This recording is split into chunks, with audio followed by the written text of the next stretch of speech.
and welcome back to the Spiritual Shitshow. Thank you so much for being here. My name is Julie Nguyen, and today we're going to be talking about the healing journey, what it is. And I want to first start out with saying, I am always so mesmerized when I pause in my life and I think about this is it. No one ever is going to be like me. I chose this existence for a reason. There's a part of me that also chose the lessons and the heartache and the situations that sucked. And this is my journey, and it's never going to be done again, ever. I think it's so amazing. And this is for you. Before we start, I want you to really think about that. Never, ever is there ever going to be you again. And really, the work that you do on yourself so that you can be the brightest, most authentic, coolest version that is ever going to walk the earth. What a gift. What a gift it is to work on yourself, to see what is blocking you, that is holding you back from really expanding and tapping into the purest potential that is you. And that is me. And I am right there in the trenches with you doing this work. It's cool. It's deep. It's long.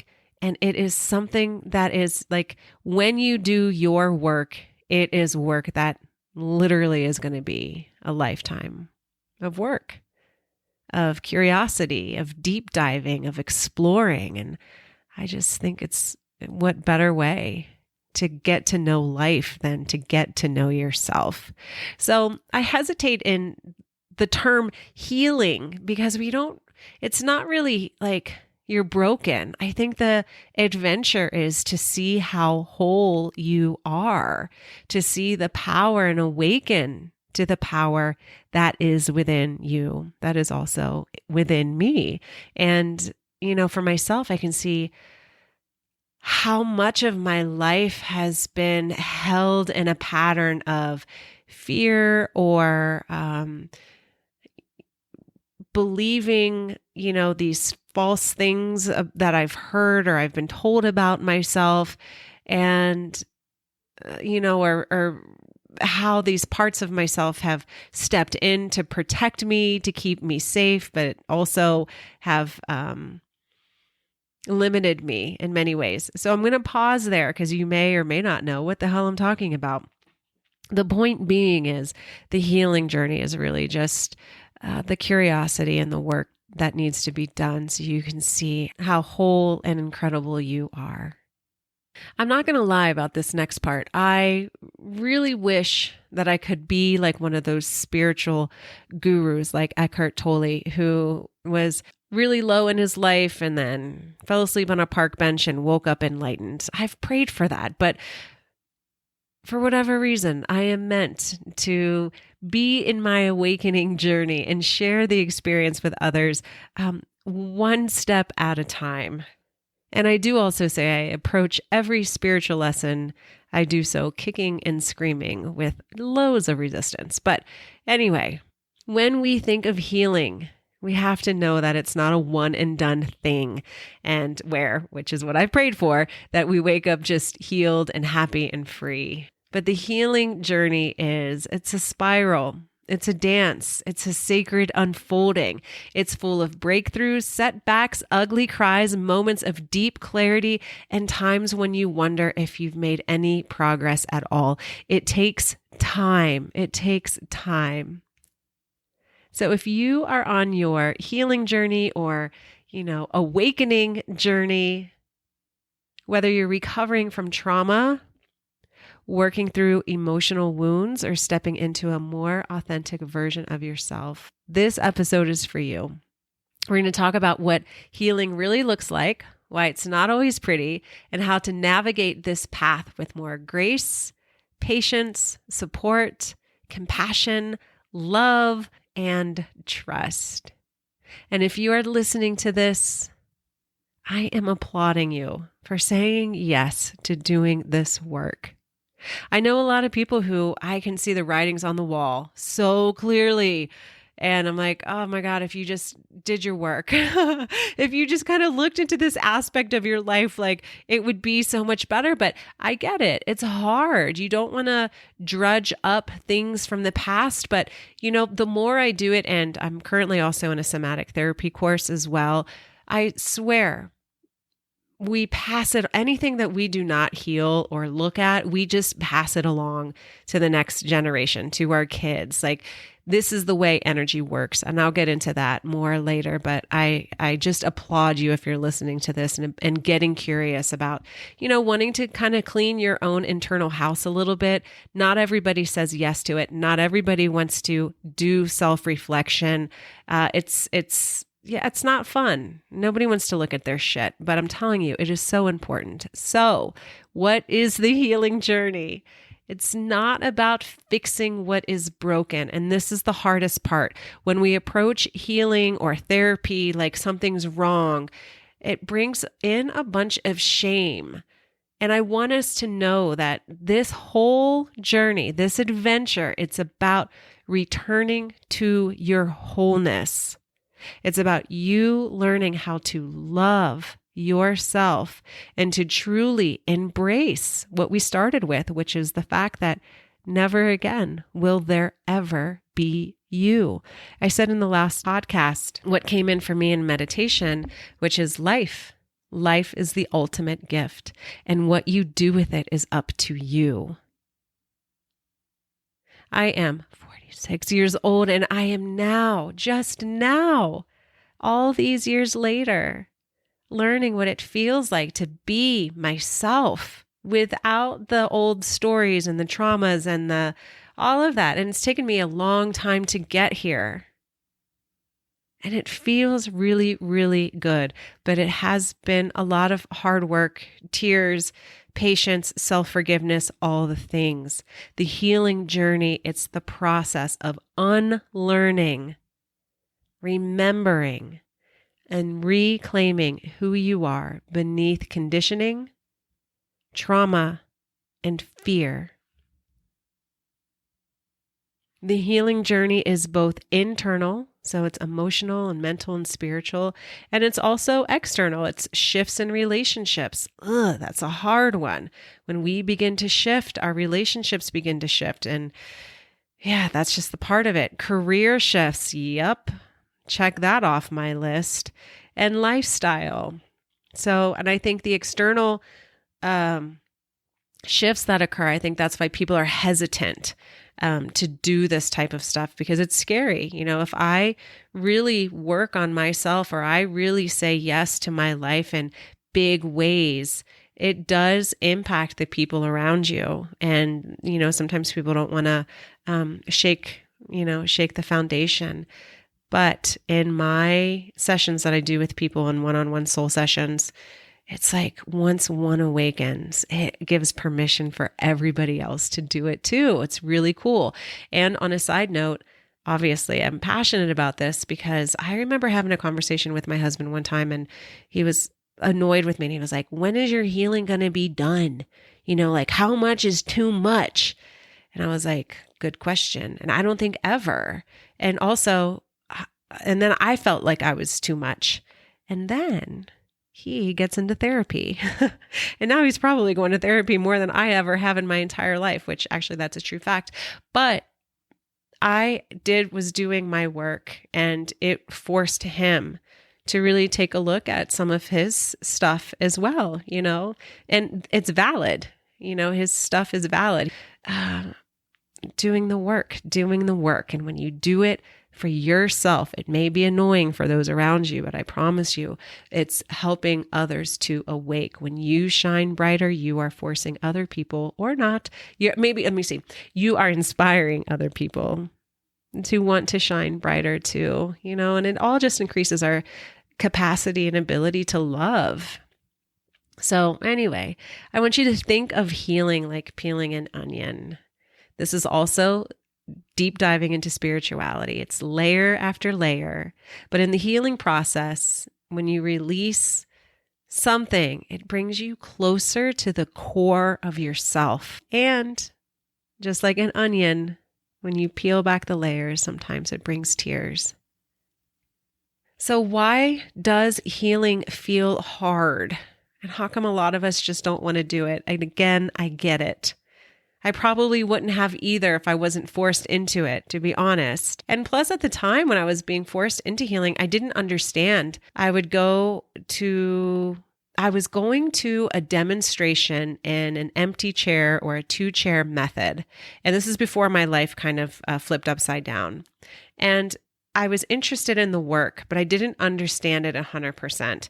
But now that I'm studying and understanding and I've gone through my own process, now on my timeline, I can look back like, oh, now I see what the therapist was doing, or now I see what that demonstration was all about, or now I get it. So anyway, it is not linear. It's a spiral. Healing is a spiral. Understanding the work is a spiral. It's layer after layer after layer. And it's because you don't just heal and never struggle again. Healing happens in cycles and waves, and it can be frustrating. But actually, the more times you touch it, it's like the wound closes a little bit more. And then it just becomes a scar that you learn to love. That's the hardest part, is to get to where it's a scar that you learn to love. And sometimes when you're on the healing journey, you're like, oh, great, I've gotten through it. And then a trigger will happen and you start all over, and that's okay. You will learn the tools that you need to get through it. I also realized in my own healing journey that the mind wants comfort and familiarity, even if what's familiar is painful. There was a moment in my journey of healing and trying to understand and heal and make sense of everything that was very tumultuous and bleh, was I actually, at that moment, if given a choice, I would have chosen my old life, even though it was so chaotic and stressful, and what was happening was so abusive. I would have chosen the abuse because I at least knew it. And being in the unknown was so uncomfortable. So it can be confusing, because when you're thrown into healing, and or if you're in the healing journey and you're moving out of the pain and you're kind of moving towards healing, there may be a part of you that's like, oh, give me the pain, because at least I know what it is, you know? And this is why healing can feel like a battle between your old patterns and your higher self, or this version of yourself that you really want to bloom into or expand into. Also, it's important to remember that letting go, is hard and way easier said than done, and be okay with letting go on your own process, and allowing also the letting go process be a teacher for you. But remembering that letting go feels like loss. For me, my story was, well, I don't know how to let go of a family member. I don't know how to how are you asking me to let go of something that it shouldn't be this way anyway? So I held on to the pain, or I held on to the experience, because on the other side of that was this big question mark of like, what, now we're estranged? Now we just don't talk? Now I'm estranged from a sibling? Like, it was so weird. And there was a lot of grief in the letting go. And when you heal, you might lose old friendships. You might lose family members. You might lose your identity. You might lose your sense of fashion. That was me. I was like, I couldn't even shop for myself for years. I had no idea. It was so weird. I definitely lost my identity. And letting go can also feel like, losing old ways of being. It is a very confusing place to be, and it can feel lonely, and you need to find support for sure. And you have to just trust that something new is coming to you, that you're making space for something new. And again, it took me a long time to get to where I am today, of this accepting that I am allowing myself to be made anew. And there were many times that I wanted to quit. And there's going to be many times when you think it's too hard. And I hate to say it because it's so cliche, but it's in these moments that you're going to get the insight, or you're going to get the clarity that you need to take that next step. I highly encourage, if you're dealing with the hard stuff, find safe people and safe spaces to heal. The last podcast was on authenticity, and I know even with therapists, I was like, I feel like I'm too much, like this is too much even for them. It's too much for me, but I feel like I'm being too much. And so when I wasn't allowing myself to authentically be myself in the healing process too, that's when an uptick of anxiety and stress and depression also arose. So really, really make sure that you're allowing yourself to authentically be in spaces that are created for you to heal and to do so authentically. It's also so important to remember that healing is not meant to be done alone. Now, I did a lot of my healing work alone. And then once I started to go to therapy for it, I was grateful that I did a lot of the work by myself because I understood it. And I have a lot of tools on how to talk myself through, especially, using the spiritual guides that I can work with to kind of get me through the other side. But once I started to get into therapy, I was like, oh, I wish I would have done this 7 years ago. I think I could have fast-tracked this whole process. So I definitely suggest seeking out support, remembering again, this healing, it needs to be witnessed. You can't do it by yourself. So find a good therapist or a healer. Some of my friends actually have been great therapists, but find what you need and allow yourself to receive the support. I also want to echo to you that you are incredible and your journey may have been fucking hard, and you are still here. And hopefully you can see that some of these hard parts you've made it through. Your healing is valid. Your story is valid. Your feelings are valid. How you've processed it all is truthful. And even if others don't understand it at all, you have to remember that you and your healing is valid. As a dancer and a mover, and also somebody who is in somatic therapy work, it is really important to really nurture the whole mind, body, spirit. When we go to talk therapy, we talk, and then we can get action tools, stuff like that. But it is important to remember that healing doesn't just happen in the mind, but it happens in the body. Somatic awareness, somatic practices, somatic therapy have all been really cool and ways for me to access information or trauma and then gain clarity around it so quick. I highly recommend somatic practices. Sound healing has also just been a lifesaver. Breath work, especially when I was doing my own healing by myself, breath work is what really allowed, I'm not going to lie, healing looks crazy. My body was just like heaving all over the place during breath work sessions, but that was because so much trauma was being unlocked from my body and it was a huge release of energetic patterns. But anyway, breath work, is so important. And it's also what helped me clear anxiety. I used to have anxiety so bad that I couldn't even go to the grocery store. I couldn't go shopping. I'd have a panic attack every time I was at the checkout counter. It was bad. Breath work has really helped with that. I'm fine now without any medication. Thank you. Dance, because it's fun, and meditation. So somatic practices, sound healing, breath work, dance, meditation. It all helps to release stuck energy in the body. And another thing, and this actually, I did this in my own work today, because I am somebody who will dissociate from anything that is, too much.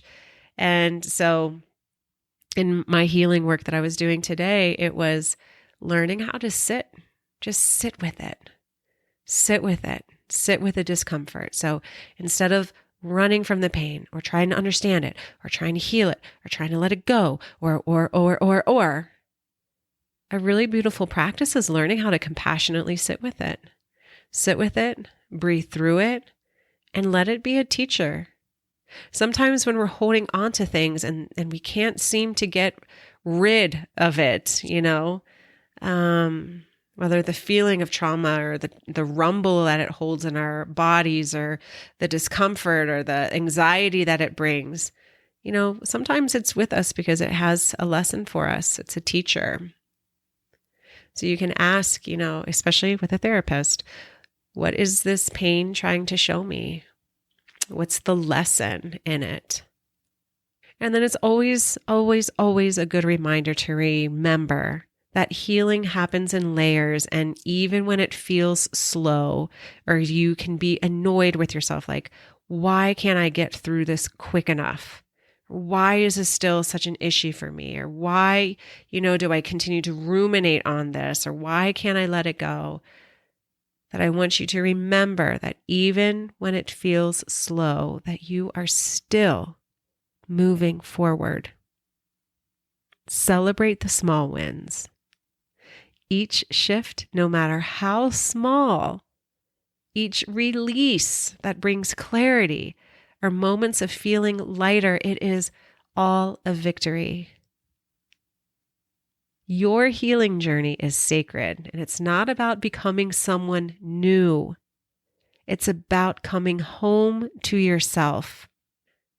No matter where you are on your path, know that you are not alone. This is life. This is spiritual shit show. This is what nobody actually has the courage to talk about. It's like, we can't say things are really hard right now, or I'm going through grief and it sucks, or I'm going through, a transition in my life and I'm kind of feeling like I'm in the void. Like, we don't really, well, I think we are more and more, but it's a little taboo. I realize that I can talk to my circle of people like that, but when I try to talk to other people, they just kind of look at me side-eyed. But the truth is, this is life. Life is messy and magical. And what you are going through, you are not alone. You are growing, you're expanding, and you're evolving in ways that you can't fully see yet. But you got to keep going, keep trusting. You are healing even when it doesn't feel like it. And I promise you, when you get the bulk of this healing work done, and you have that time when you look at yourself and you're like, damn, I don't even recognize myself anymore. Or, wow, my old self would have, ... And I am proud of myself because I just walked into that space, that meeting, and I was confident and I felt confident and it was fun. Like, when you have those positive shifts in your life, oh my God, hell yeah. This is what I want for you. This is what I want for you. I would love to hear about your healing journey. And most importantly, I would love to be able to support you on your healing journey. Until next time, I love you. I am proud of you. Be gentle with yourself. And ultimately, remember, there will never, ever, ever, ever be you again. I fucking want you to be the brightest version of yourself and have the best time here on earth. I am supporting you. I am celebrating you. I am loving you. And may today be the day that you feel like your radiant, most powerful self. Till next time.